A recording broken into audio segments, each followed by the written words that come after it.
Welcome to React Roundup, and I'm Jack Harrington, your host for today. And with me are Paige. Hey, everybody. And TJ. Hey, everyone. And our guest today is Chris Laughlin. Hey, everybody. All right. Well, Chris, why don't you start us out by telling us a little bit about why you're here and what you want to talk about? Yeah, so as I said, my name's Chris Laughlin. I recently published an article for SidePoint on using the WebKit Speech Recognition API built into the browser, and then building that into a React application. So being able to utilize your voice to potentially control an application and do different commands and interact with it in a novel and different way. And that's awesome. This episode is sponsored by Sentry. Sentry is the thing that I put into all of my apps. First, I figure out how to deploy them. I get them up on the web. Then I run Sentry on them. And the reason why is because I need to know what's going on in my app all the time. Yeah, I'm kind of a control freak. What can I say? The other reason is that sometimes I miss stuff or I run things in development. It works on my machine. We've all been there, right? And then it gets up in the cloud or up on a server and stuff happens and stuff breaks, right? I didn't configure it right.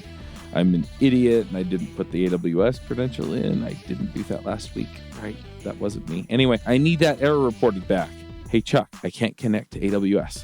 The other thing is that this is something that my users often will give me information on, and that's, hey, it's too slow, it's not performing right. And I need to know it's slowing down because I don't want them going off to Twitter when they're supposed to be using my app. And so they need to tell me it's not fast enough, and Sentry does that, right? I put Sentry in, it gives me all the performance data, and I can go, hey, that takes 3 seconds to load, that's way too long. And I can go in and I can fix those issues, and then I'm not losing users to Twitter. So if you have an app that's running slow, if you have an app that's having errors, or if you just have an app that you're getting started with and you want to make sure that it's running properly all the time, then go check it out. They support all major languages and frameworks. They recently added support for Next.js, which is cool. Visit sentry.io/signup and use promo code REACTRoundup. That's all one word, React Roundup, for 3 free months of their base team plan. So how did you apply that in this particular case? So in this case, I kind of went through an iteration of building out a basic speech recognition function, allowing a user to be able to turn on the microphone, speak to the browser, and then kind of thought about how I could build this into the React way of thinking. So using hooks is the modern way of building React applications. To decide, right, okay, let's build this in first with just a normal functional component, then start abstracting this out into a hook, trying to find the bits and pieces that were unique and reusable, and then created a use voice hook that you could then start recording voice, stop recording voice, and then return that translated text. So then a React application could take advantage of this. The example that I used in the article was to search for books based on the author's name. So using the Open Library Web API, you could say your favorite authors, so Roald Dahl, or I'm trying to think of other authors. I can't think of any off the top of my head. That's okay. J.R.R. Tolkien, how about that? Yeah, J.R.R. Tolkien. So then using that to then call up that API and bring back a list of books. I think the beauty is that you never touch the keyboard or mouse to do that interaction. It's all through vocal commands. So was there some business application that you were trying to solve with this, or was this more of just, hey, this is a cool web API, I want to see what I can do with it? Yeah, I've yet to find a business API or business reason for applying this yet. I think for my case, I do a lot of kind of side projects where I try and take an API or a library and build something fun and interesting. So the first version of this application was a Giphy search. So using the Giphy's API to search for GIFs using your voice. Because usually I can never think of what to type out, but I could probably just say a phrase and get back a funny GIF. So I wanted to apply this to see different levels. But from kind of building this out, it made me think about different applications. So if you had a website, you could potentially have a hey, I don't want to say the keyword in case people are listening to this out loud, but hey, Gargle, interact with my site. So contact support, potentially, tell them your problem instead of typing the problem. Yeah, I think I've seen this. To me, this falls in the bucket of the sort of APIs that are pretty common in native mobile apps that I think people just don't expect to be on the web, because I know I personally don't use it, but I'm aware of several native apps that have this search is, I think, the super common one, that anytime you're searching for something, giving people an option to just say it versus typing it out can be kind of handy. And actually that makes me wonder, because I'm wondering like what the engine is under this. Like, is the API good? Like, because that's like my biggest concern with these things, that like I talk to these and I search for J.R.R. Tolkien and then it's looking for like JBB Tollinger or something like that, right? So when you were playing with this, like, did it do a pretty good job working with that? Yeah, I was pleasantly surprised how well it worked. Like, I have an Irish accent, and usually, like, when I talk to my own like smart speaker at home, I would say 70% of the time it doesn't understand me. For the browser to be able to pick us up, and I've mumbled towards it, and I talk really fast and talk really slow and pitch my voice, and it was still able to pick out everything. You can feed it like a grammar list, so you can say like, these are no keywords that you're going to be looking out for, and particular words that may or may not be understood. As far as I understand, it's working off like the Chrome level API. So I think Google's maybe back in this with their kind of speech recognition. Yeah, it's sort of interesting, because considering it's a browser API, presumably each browser would have to provide their own implementation, right? Like I doubt it's like the W3C doesn't, like, they wouldn't provide an implementation. So I imagine it would be up to like Google and Apple and Mozilla, et cetera, to sort of come up with the actual engine that drives this, right? Yeah, unfortunately, like the browser support, I think for that reason, is very minimal. I think at the moment it's Edge and Chrome fully supported, Firefox really low support. So you're kind of stuck with the browser that you're working with. And that's kind of the other challenge when it came to implementing this, was doing browser detection inside of the hook. And then, with doing conditional statements inside hooks, like, use effects and stuff don't play nice if you put them inside a conditional. So kind of having to hack around that. So you tell the user, go to Chrome, or this isn't going to work. That was I gotta always say 70%. Oops, sorry. Go ahead.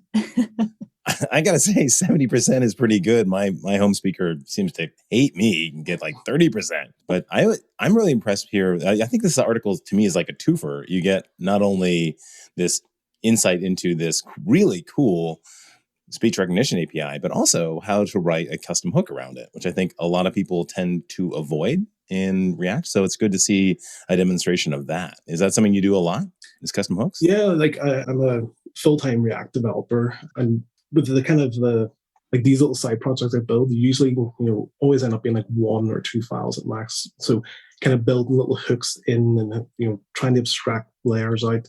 And it's part of like the learning process of doing this was like, how can I build this? How can I make it reusable? I probably won't use it again, because the minute the side project's completed, it's dead, and the next side project takes over. But building it into like a reusable kind of pattern, at least teach me how to build scalable, reusable code. And maybe eventually I'll release it as a NPM package, but there's probably already one out there that does this. Well, Use Voice is a fantastic name, so you've got the naming down as well. Need to buy the domain. I am curious how you chose to deal with, because this strikes me as a really unique situation, like a hook that sort of like conditionally works. So I'm curious, like, what approach did you take? Like, what would using the hook look like if you're in a browser that doesn't support these APIs at all? So if you're in a browser that doesn't support it, it'll do the browser detection. Annoyingly, in the hook, like, there's state to handle what text was returned from the API and whether it's recording or not recording, because you can turn it off and on. Annoyingly, you can't have them after a conditional statement because of the way hooks work. So you can have to declare those state. They'll exist, but then an if statement will check to see if your browser supports it, and it returns a value to say, like, this is an unsupported browser, which then you can control like a visual message to say, please try a different browser. I wish that I could have had that before and not even created any of the state variables that were needed for this to work. But the nature of React kind of just made it go that way. There's a really great library out there, React Use, that has a whole bunch of really great hooks on it. And it does have a speech one, but it's actually the opposite. It's give me a piece of text and I'll speak it for you. So this could be a nice other side of that. So you can always PR that into that repo and get it out there. Yeah, I So think I you tried said, to contribute to one repo where they were taking different hooks for different uses, and one was use Konami code. So you could yes. declare a use Konami code, and the user could type in like A, B, up, down, left, right, start, and then trigger an action based on that. I've seen some other repos or some other pieces of code that have done that. And one of the developers that I learned from actually told me that he had done that at a previous place of employment, that if you typed in the Konami code, a fireball would go across the browser window, which is pretty cool. So you said that you work with React full time in your day job. What is your day job? So I'm like titles principal software engineer, but I manage a team of UI developers working on a security bug. So I work for a company called Rapid7. We do like cybersecurity. So we have like a large scale React project, our own like styling library. We build our own React component library as well.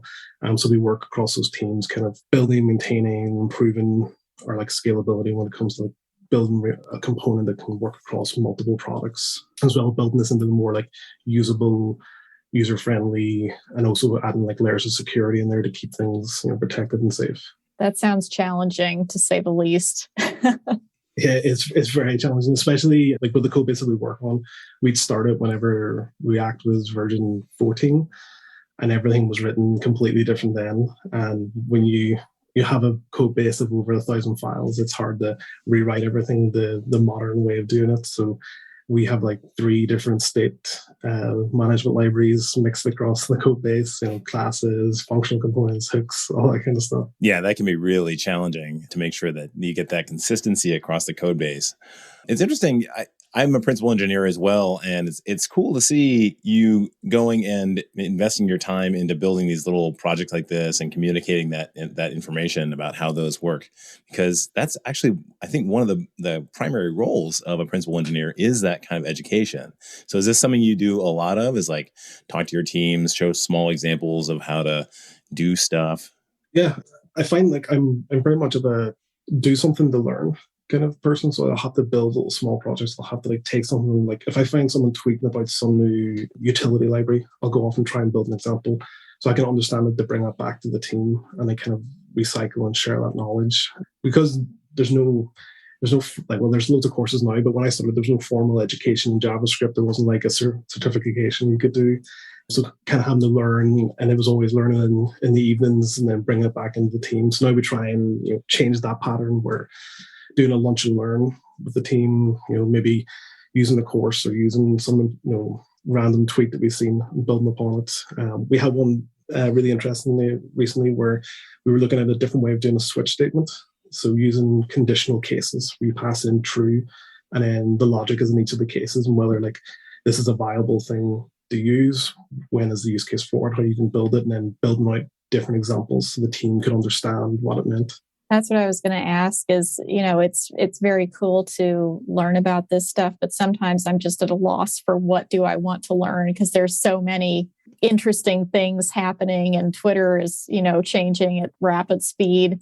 So how do you kind of, I guess, filter out the grit and say, hey, this is something that actually could A, be interesting to learn about, and then B, possibly be useful in the day-to-day of what our team is doing?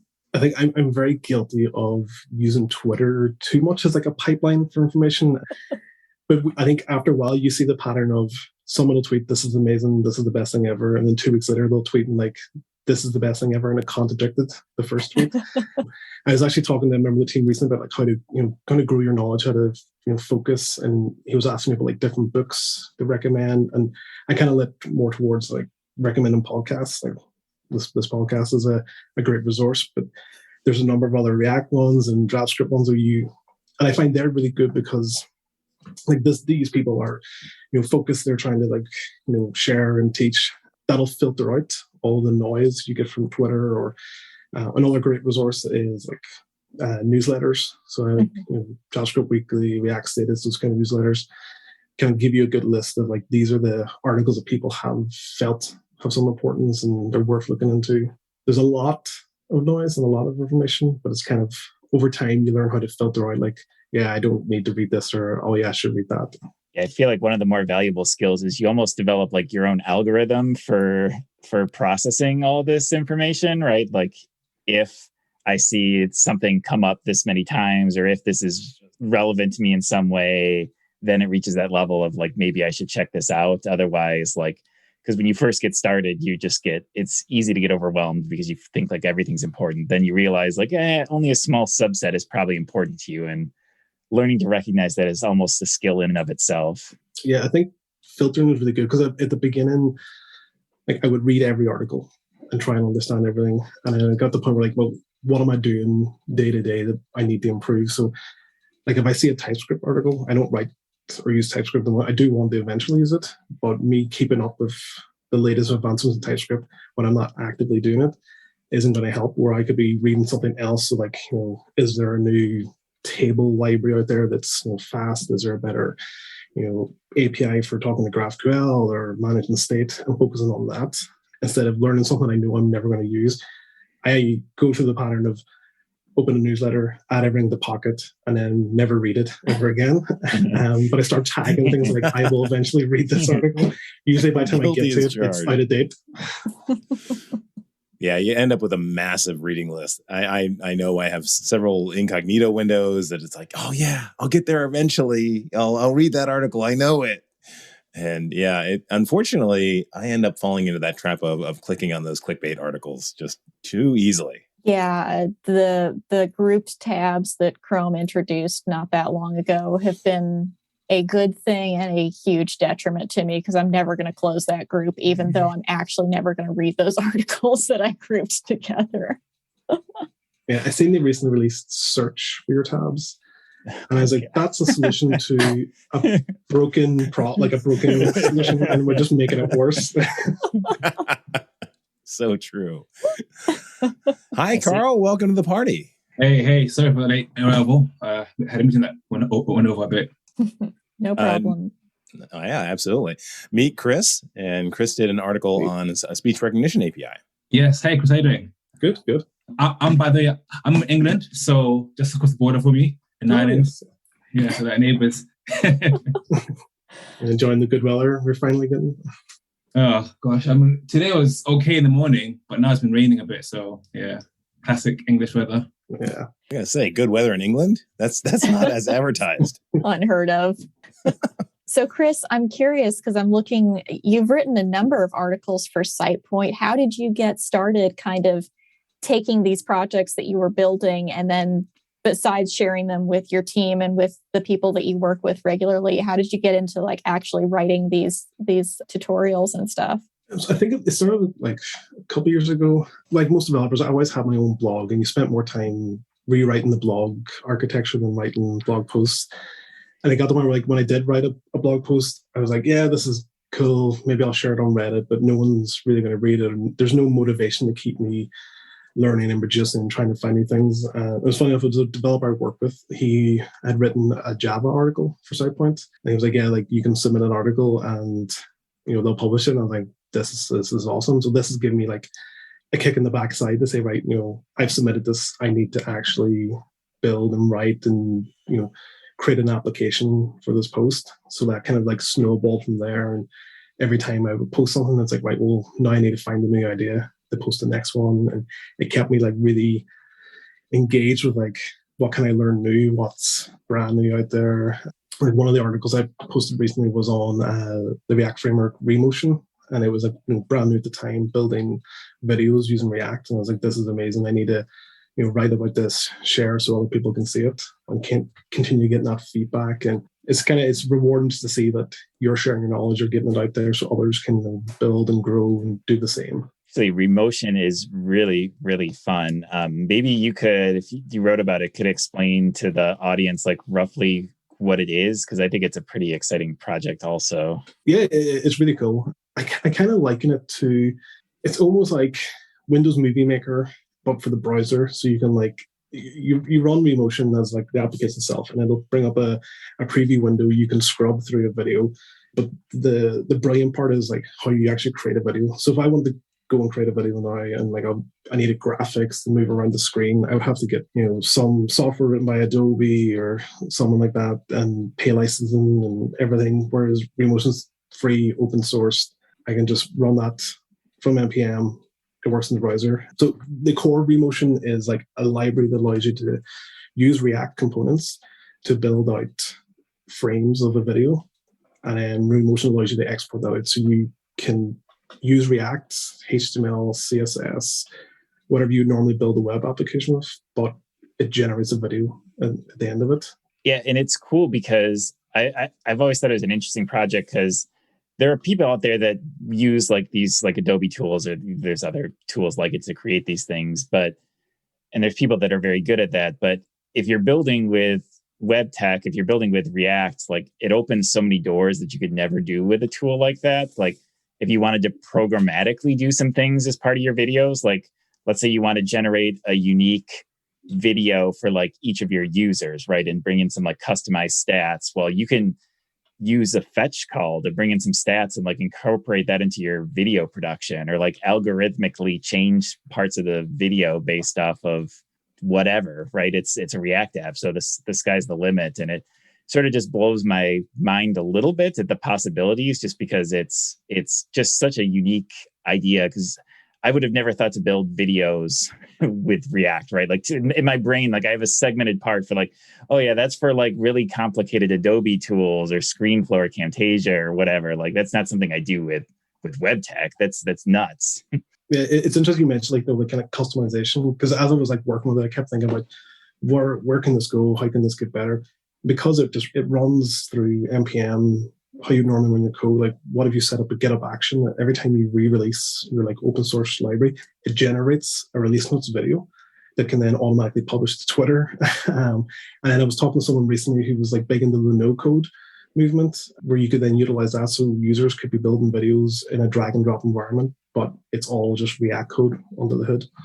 Yeah, because I mean, all you have to do, like you could picture a form where you just put in what's my project, what's my version number, and then a Remotion project grabs that information programmatically from GitHub, tosses it into the video, spits out a like MP4 or whatever video file. And like you said, like you could tie that into like integrations, post it somewhere. It's kind of cool and kind of nuts.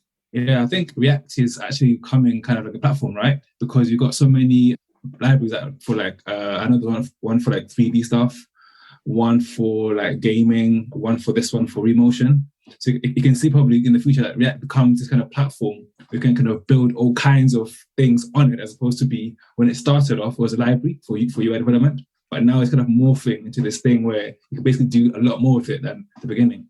Yeah, it sounds a little bit familiar, or a little bit similar to Recut. If you've seen anything about that on Twitter, that I think Dave Sadia created it. And what it does is if you're filming, and I don't know if it's built with React under the hood actually, but if you're filming and you stop speaking or you flub a line or something like that, it makes it very easy to take out the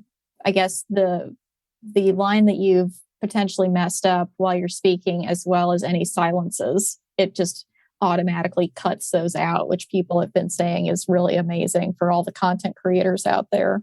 Yeah, there actually is like an off-the-shelf product for that called The Script, which is really good. It actually gives you a running translation, or I guess transcript, as you go.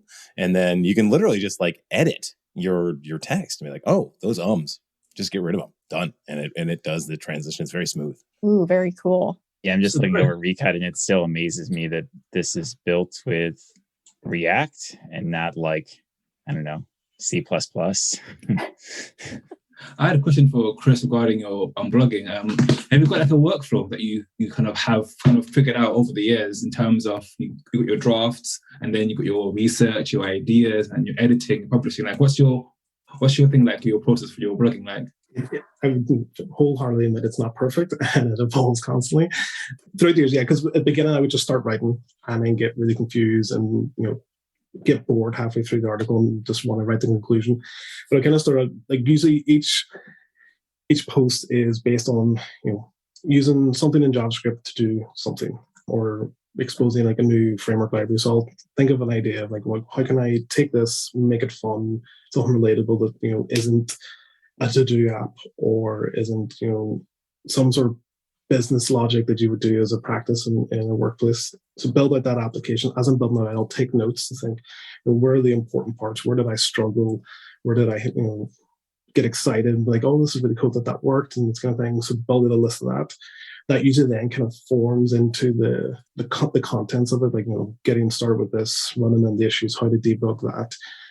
Then build out a little bit further, kind of like go through, iterations, how you could potentially change that out, and then flesh that into the final article where it'll like flow like a tutorial, but not very much like a kind of, do this and then do this and copy that command, do that command, like kind of let the user figure them out themselves, but also kind of slowly guiding them along the kind of journey that I had whenever I was doing this. Yeah, I think that's a great way to get your side projects out there. I know there is a ton of hilarious tweets about like, oh, this is yet another side project that I've gotten myself into. And having that output at the end of like, hey, I'll just, make a dev2 article on this. And that gives me some conclusion point and something I can go back to later and take a look at if I choose to get back into it. Hey, I got my own thing written by me that explains it to me, but it's also helpful and it gets it out there and it gets it on your resume. It's like, oh, this is something else I can do. I can teach people about how to do the cool stuff like speech recognition. Yeah, like for me, it kind of really progressed at the start of like the lockdown. I was at home at all time. I'm like, I need to be learning. I need to do something to keep myself busy. So I decided I'm going to start a Twitch channel. I'm going to start a series called Hello Drunk World, where I have a glass or two of wine and give myself an hour and a half to go from like an empty folder to a full application published live that users can access, and each time try and use something I've never used before. So may it be like a random library or an API, and then kind of build and grow upon that. And it gave me that kind of structure of like, I need to, and at the start it was every 2 weeks. Now it's every fortnight, and then it's probably turning every month. But I had this kind of fear every Sunday night. I need to think of a brand new idea and an application I can build using this random bit of tech to kind of learn and grow. I want to watch that. I'm sold 100%. It's good fun. It's good to kind of do that. And then I like the fact, because I was explaining to some coworkers that I'm having a couple of drinks, live coding, and everyone has that fear. Like if someone's over your shoulder watching you code, you're going to make mistakes, you're going to do typos, you're going to run the problems. And like, it's constantly just shouting to the people on Twitch and like, right, where am I going wrong? I can't see the problem here. Is it a missing semicolon or something else? Like someone has to help me out, especially like I'm really bad at CSS. So anytime we came to styling, I was like, what am I trying to do here? And like asking people in the chat, like, give me what I need. When I went freelance, I was still only a few years into my development career. My first contract, I was paid $60 an hour. Due to feedback from my friends, I raised it to $120 an hour on the next contract. And due to the podcasts I was involved in and the screencasts I had made in the past, I started getting calls from people I'd never even heard of who wanted me to do development work for them because I had done that kind of work or talked about or demonstrated that kind of work in the videos and podcasts that I was making. Within a year, I was able to more than double my freelancing rates, and I had more work than I could handle. If you're thinking about freelancing or have a profitable but not busy or fulfilling freelance practice, let me show you how to do it in my Dev Heroes Accelerator. Dev Heroes aren't just people who devs admire, they're also people who deliver for clients who know, like, and trust them. Let me help you double your income and fill your slowdowns.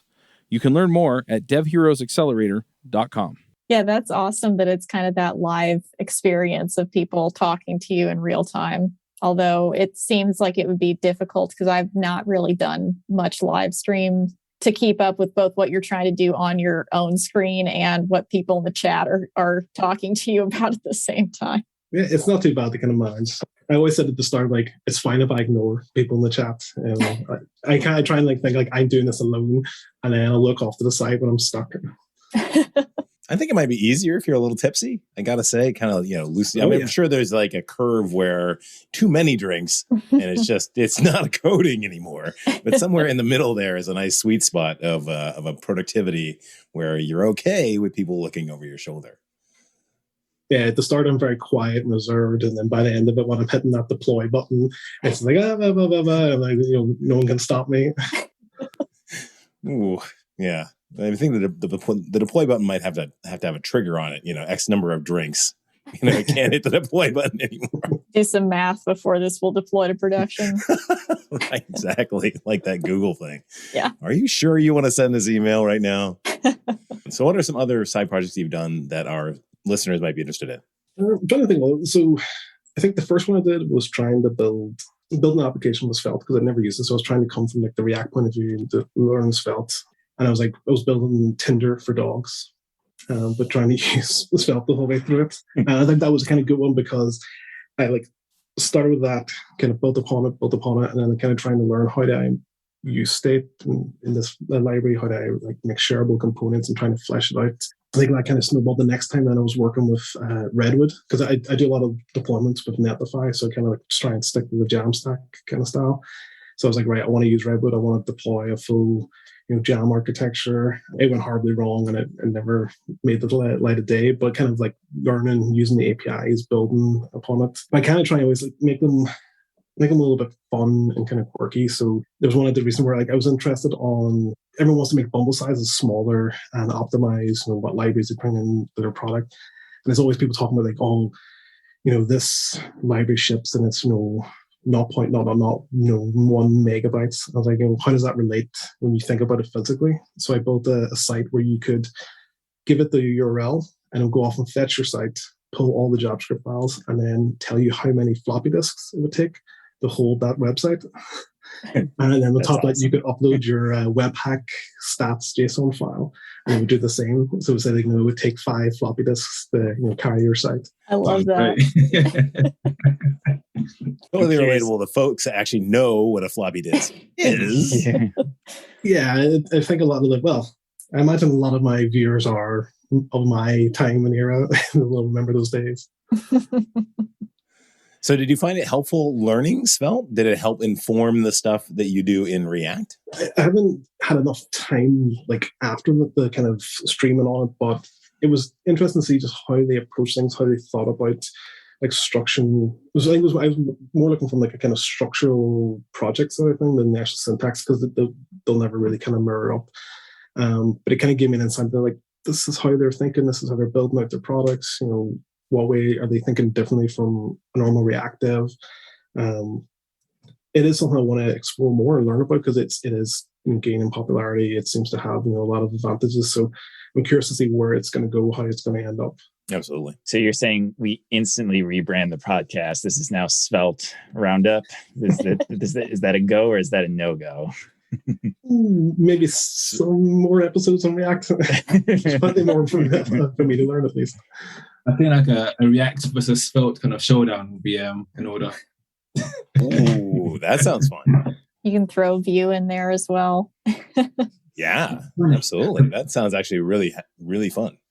I've been meaning to actually find some time to actually look at Svelte and actually try and build kind of a application. And then I saw yesterday as well, there was a new one that came out called Solid.js, and it was built by one of the persons who works for eBay on their Marco UI. So it was published, I think, this week, and it seems to be getting quite the buzz. So maybe it's the new hotness. Who knows? Yes. See, this gets into what we were talking about earlier of trying to process when something's relevant or not. And I'm still hitting the pause button on Svelte even. It's getting to the point where it's it's approaching close enough that I want to take a look at it. But I tend to be super conservative on these things. I wait until it's hit mainstream essentially before I dive in. No, I'm with you actually. I think for me, I like to look at the job requirements and actually see how many are now asking for a particular framework, because that's a flavor of whether or not that tool has become kind of mainstream and has got a mass behind it, as opposed to it's still for the cool kids that are yeah. Yeah, I definitely took notice when I first started to see Gatsby mentioned among static site generators for some companies. I was like, oh, that's really, it's becoming a thing. That and Next. Next is just taken off, it seems like, for good reason too. I get it. So I've got a question for y'all. So GitHub Copilot, is that actually going to stall new platform development? Because what it essentially means is you have to have a certain amount of open source code out there for folks to be able to use Copilot on your platform. So unless you have that initial momentum, right? How is that going to work? Is it going to? So yeah, question for y'all. Okay, so I'll start by just saying, maybe for the listeners and for me personally, maybe you could just explain what GitHub Copilot like is and what it does, because I've heard the name, but I don't totally understand what it is. Right, it's an AI extension for, I think it's just VS Code at this point. I don't know, but you essentially just type in a comment and then run this Copilot on it, and the comment can be something along the lines of, "Give me a function that multiplies two numbers," and it will literally give you a function in whatever environment you're in that potentially matches what you asked for. You know, you could say, "Give me a list of all the Pokemon," and it might use a fetch API to go and get all of the Pokemon, and it's essentially using GitHub and all of the repos in there as a training set for this AI, and then it's, you know, there's this essentially, I guess, a variant on the GPT-3 AI engine that's customized more towards code that then essentially pulls out a fragment and gives you the code that would do that. So it's pretty interesting. Yeah, it's interesting you mentioned, like, will open source code become stale because potentially this AI is writing everything, but will it get to the point then where so much was written using an AI that the AI then starts suggesting its own AI generated code? So like at the minute it's harvesting all this manual code that was written by people, and eventually it's going to be all this code written by an AI. So it's just giving its own results back. I think it's inevitable and will happen extremely quickly. Personally, I'm always skeptical of these sorts of things. So I have not tried it. I would be kind of fascinated to play with this. So I'm going to have to poke around with this afterwards. But any of these sort of like algorithmically decided things, especially for code, I don't know. I'm just skeptical. I have trouble believing that the GitHub API is smart enough to be able to generate code that's going to actually solve problems for me enough that I'd actually want to use it. But I've also been wrong about this sort of thing before. But my initial reaction is skepticism that this will be useful. I've seen a little bit about it, and I haven't played with it yet either. But one thing that I have seen that people are at least a little bit upset about is how, I guess, maybe how GitHub is classifying open source code, because different repos have different levels of, you can use this without any attribution, or you must use some sort of attribution that you're borrowing from this. And I don't think that the AI is doing much in the way of filtering or doing attribution for sources that it's getting this code from. I could potentially see it being useful, but I also, like you, TJ, I'm a little skeptical that the good old manual way of figuring stuff out, the brute force method, and then refining it and refactoring it into something that makes more sense to everybody besides you who wrote the code. Yeah, like, well, off the top of my head, I'm like your example, like if I need a function that multiplies two numbers, I'm sure this tool is great.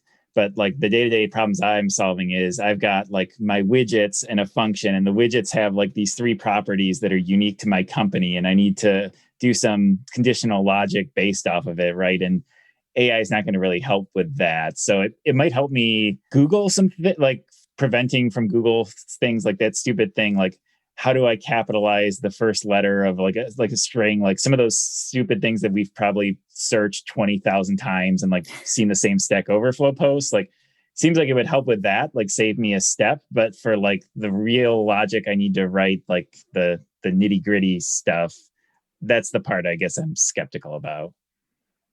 Yeah, I think in practice, you sometimes don't do things that code right away because for that particular solution, it works. But I'm guessing the AI might be like, no, this is the right way. But you're thinking, no, for this solution, it's okay to break the rules because I need to make this work. So yeah, definitely. I think it won't be practical for those kind of day-to-day tasks, but maybe like a fun thing to play around with. And if you want to be, yeah.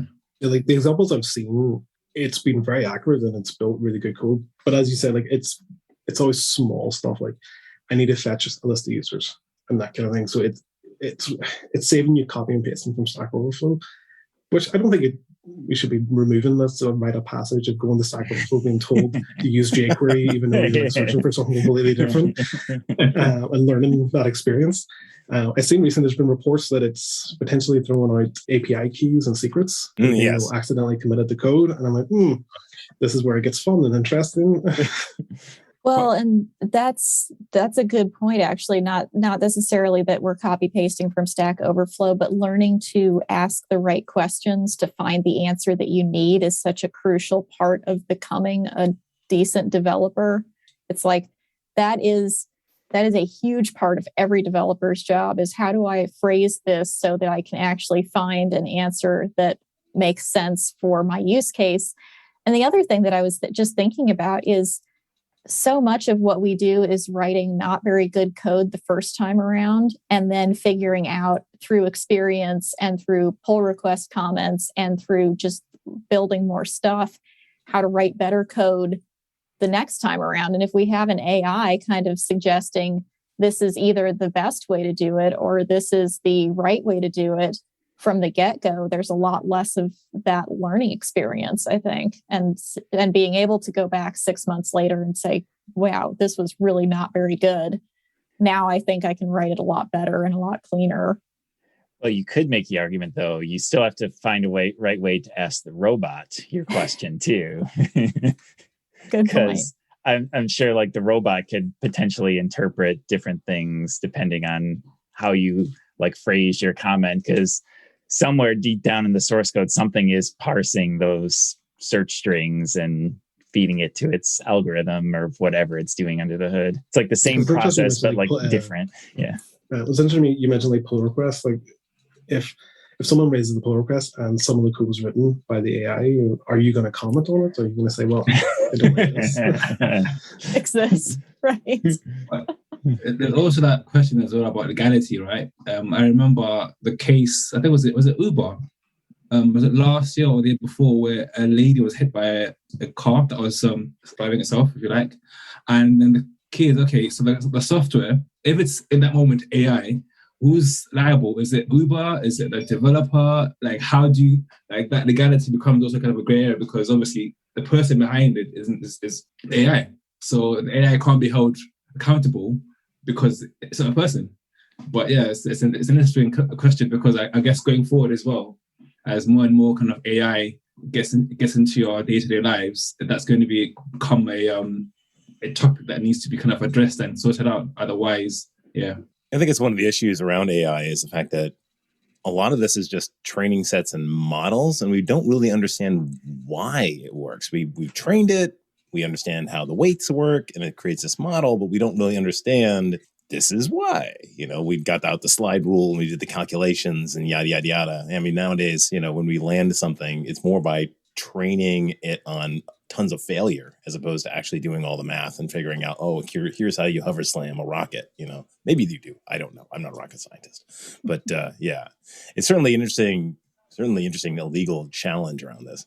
Boy, wow, we have come really far from speech recognition APIs, but maybe not far in terms of AI.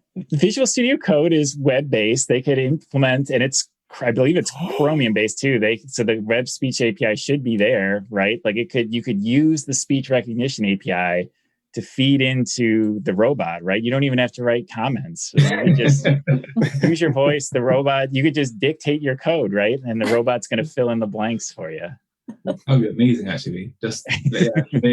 I'm lazy, so I'll just be talking to them like, okay, so line 52, const, variable name, x equals open bracket. Chris, you've got your next article right here. Yeah, let's take that VS Code extension and hack on it. Put that. Yep, there it is. Nicely done. Well, I think this is a great time for picks. Hey, folks, if you love this podcast and would like to support the show, or if you wish you could listen without the sponsorship messages, then you're in luck. We're setting up new premium podcast feeds where you can get all of the episodes released after Christmas 2020 without the ads. Signing up will help us pay for editing and production, and you can go sign up at devchat.tv/premium. And let's start out this week with Carl. Yeah, so I've got one pick today, and it's not really a pick but I subscribe to a number of different front end or JS emails. But what I've been doing lately is actually subscribing to emails about things in my domain. For example, right now, I subscribe to an email on Elixir, one on how to be a tech lead, and there's another one on a different topic. And I do so just to, every week, when I go through my emails and look at the latest news, it basically helps me kind of see what's happening outside front end, outside JS. And sometimes you find an interesting article about this thing in Elixir or whatever.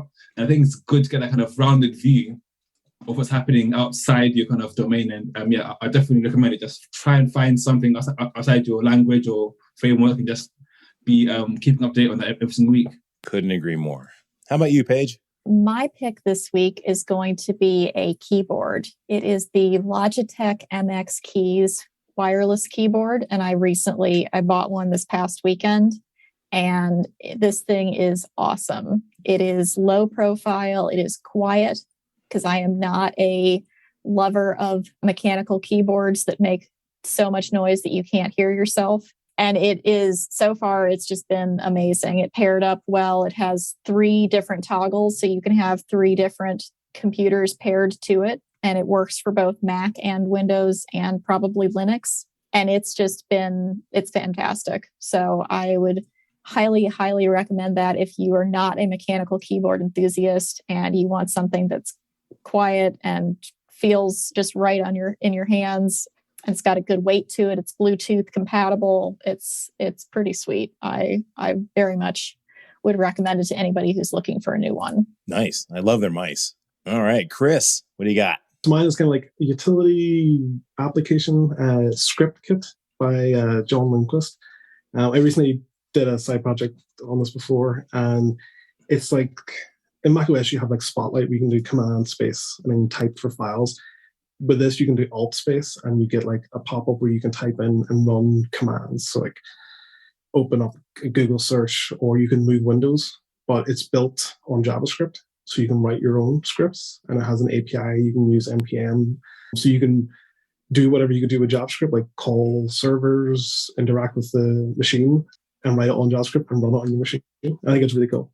Oh, that's awesome. I totally am going to look at that. That's great. TJ? Yeah, I'm going to pick something called the Manfrotto Magic Arm. It's basically an arm for mounting something like lights or like a more heavy-duty camera.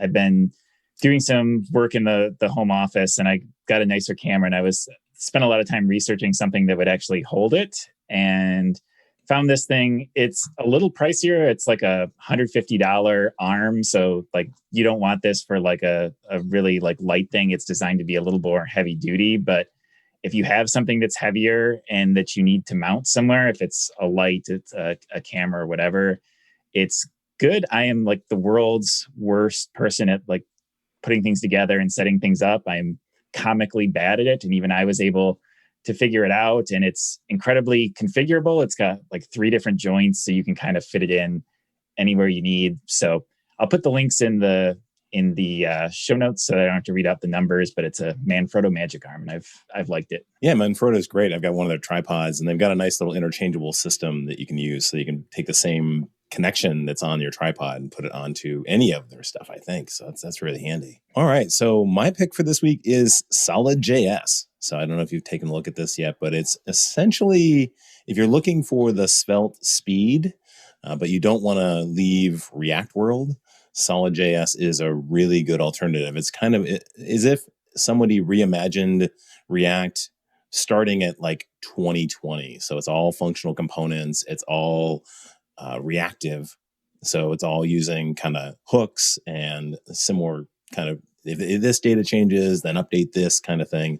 And it is wicked fast. So it is certainly something to look into. If you still want to have components, you still maybe want to do the micro FE thing, you don't want to lose familiarity with React, but you do want something that's just crazy fast.